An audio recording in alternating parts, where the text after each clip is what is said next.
Enrique Peña Nieto vuelve a estar en el ojo del huracán, pues este día se reveló que su gobierno realizó una compra fraudulenta de 700 pipas para combustible, generando un daño al erario de hasta 1.900 millones de pesos. La revelación fue hecha por el presidente Andrés Manuel López Obrador, durante la conferencia matutina de hoy. Se da el anticipo a una empresa, esa empresa entrega el anticipo a otra. Nos entregaron información de que en el gobierno anterior se licitó para comprar 700 pipas. Estamos hablando como de 1.800, 1.900 millones, explicó AMLO. No hacen nada y no entregan las unidades. De igual forma se quejó del grado de corrupción de la administración anterior, luego de las revisiones que han realizado a mes y medio de haber asumido la presidencia de la República. Pero, ¿sabían ustedes algo de eso?, cuestionó López Obrador a los reporteros presentes, y que se dio el anticipo, y que no se regresó el anticipo y que no se entregaron las pipas. No tengo duda de que el principal problema es la corrupción, agregó. El mandatario se limitó a señalar que siguen revisando la información, y que llevarán el caso ante los tribunales. Todos lo sabían, desde Fox dijo AMLO sobre el huachicoleo y vaya que lo sabían, tomas clandestinas aumentaron por miles entre 2001 y 2018. El huachicoleo o robo de combustible ha alcanzado niveles sorprendentes en nuestro país, situación que está siendo atacada por el gobierno federal. Pero esta actividad ilícita no es un asunto degenerado hace 2 o 3 años, sino que es problema añejo que se recrudeció durante los últimos 3 sexenios, los de Fox, Calderón y Peña Nieto. En efecto, la cantidad de tomas clandestinas de combustible datan del siglo pasado, pero no representan más que un problema aislado hasta que con la llegada de Vicente Fox al poder comenzó a aumentar la cantidad. Lo sabían todos, desde Fox, AMLO en el año 2000, cuando Fox arribó al poder, se registraron 152 tomas clandestinas, después subió a 155 en 2002, y mostró un leve descenso a 110 en 2004. En 2010 las tomas detectadas ascendieron a 691, y al año siguiente la cantidad prácticamente se duplicó, llegando a 1.361. De ahí en adelante las cifras se dispararon. En 2013, primer año de mandato completo de Peña Nieto, se registraron 2.871 tomas clandestinas, y en 2016 llegó a 6.159. De ahí se dio un gran saldo en 2017 al subir a 10.363, y cerrar el 2018 con la impactante suma de 12.581 tomas clandestinas. El presidente Andrés Manuel López Obrador decidió atacar el problema cerrando las válvulas de los ductos, optando por realizar ahora la distribución en pipas. Esto ha generado problemas de desabasto en algunas ciudades y compras de pánico. Sin embargo, AMLO señaló que no dará marcha atrás, y que continuará combatiendo el robo de combustible, lucha que sorpresivamente ha recibido el respaldo del Fondo Monetario Internacional, FMI.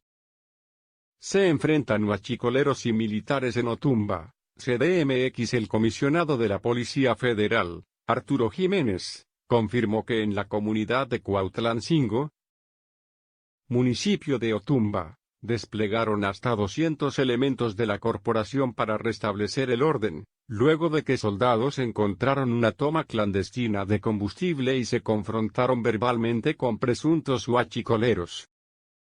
Explicó que una sección del ejército detectó una toma clandestina activa, quiere decir que estaba húmeda y de la que evidentemente estaban extrayendo combustible.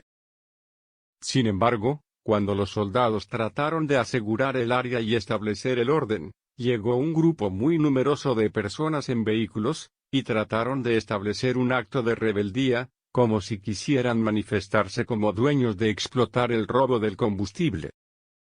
Ante la tensión con los pobladores, los militares solicitaron refuerzos, por lo que a la zona arribaron unos 200 elementos de la Policía Federal, así como 2 helicópteros de la corporación tipo Black Hawk, que realizaron labores de vigilancia aérea en el perímetro. Además se movilizó a personal de seguridad física de Pemex para la reparación de los ductos. El comisionado de la Policía Federal confirmó que no hubo heridos, pues fue un enfrentamiento verbal, es una manifestación de rebeldía y resistencia a obedecer las indicaciones de la autoridad. No pasó a mayores, pero nos preocupa que un grupo no identificado se manifieste y quiera adueñarse de una toma clandestina. Queremos que la población de Otumba duerma segura, y que sepan que la Policía Federal y el gobierno están pendientes de su seguridad, indicó. Acudieron al lugar 24 elementos de la Marina Armada, para brindar seguridad perimetral, y 220 de la Policía Federal, quienes apoyaron a los 80 del Ejército que atendieron el reporte de la toma clandestina en la comunidad. Las cosas que Peña Nieto no quiere que el mundo sepa: sin Procurador General de la República, sin fiscal electoral, sin fiscal anticorrupción, con una gran crisis de legitimidad del órgano electoral, con impunidad y donaciones millonarias, tras los sismos de septiembre, en manos de un gobierno cuya corrupción ha sido su sello por excelencia. México camina rumbo a las elecciones de 2018. La llegada de Peña Nieto a la presidencia de México. Enrique Peña Nieto llegó como el propio Gustavo Madero, entonces presidente nacional del Partido Acción Nacional, PAN, dijo unos días después de las elecciones de 2012. A punta de billetazos, es decir, elecciones con un chorro, con un montón de dinero subterráneo, proveniente de fuentes oscuras, recuerda Julio Hernández, periodista y columnista del diario La Jornada. En medio de una elección en donde el dinero inclinó la balanza a su favor, el entonces candidato del Partido Revolucionario Institucional, PRI, llegó al poder. Gracias también a la decepción que supuso el cambio con el PAN, y los más de 100.000 muertos de la lucha del expresidente Felipe Calderón contra el narcotráfico. Sin embargo, como lo revela Álvaro Delgado, en su libro El Amaciato, Felipe Calderón y Enrique Peña Nieto pactaron el apoyo del PRI mexiquense al panista en 2006 a cambio del respaldo de Calderón al entonces gobernador del Estado de México para los comicios de 2012.